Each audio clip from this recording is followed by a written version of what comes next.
dadka Canadian-ka ah ayaa maanta u dareeray doorashada guud ee federaalka iyagoo dooranaya dowladda hogaamin doonta 4 sano ee soo socota.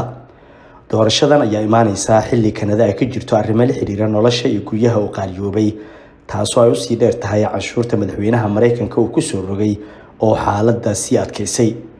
Xisbiga Liberaalka uu hogaaminayo Mark Carney iyo kan Conservative-ka uu hogaaminayo Bluefier ayaa si aad isugu dhow, midkood ayaana loo saadaalinayaa inuu ku guuleysto doorashada. Waxaa soo sadeexay xisbiga NDP oo uu hogaaminayo Jagmeet Singh. Canada si ka duwan dalal badan oo caalamka ah waxaa la doortaa xildhibaanada matalaya xaafadaha oo ka socda xisbiyo kala duwan. Hogaamiyaha xisbigiisa hela kuraasta ugu badan ee baarlamaanka ayaa noqda ra'iisul wasaaraha. Sidoo kale ra'iisul wasaaraha ayaa laga rabaa inuu ku guuleysto kursigiisa xildhibaannimo si marka xisbigiisu uu helo kuraasta ugu badan ee baarlamaanka uu noqdo ra'iisul wasaaraha dalka. 172 ka mid ah kuraasta baarlamaanka oo ka kooban 343 kursi ayaa laga doonayaa xisbiga guuleysta si uu u helo dowlad aqlabiyada.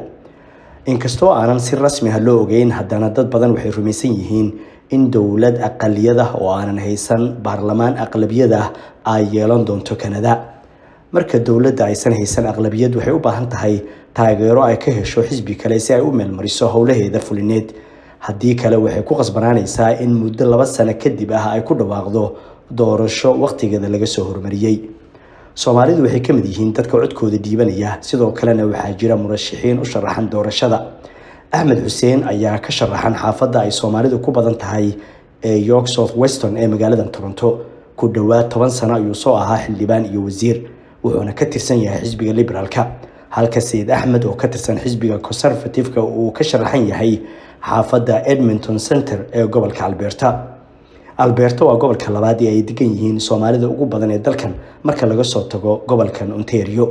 Rajada Soomaalida sharaxan maxuma gaar ahaan Axmed Xuseen oo u muuqda mid si sahlan uga guuleysan doona labada murashax ee kale ee la tartamaysa oo kala ah Nicholas Pham oo ka socda xisbiga Conservative-ka iyo Louis James oo ka socda xisbiga NDP.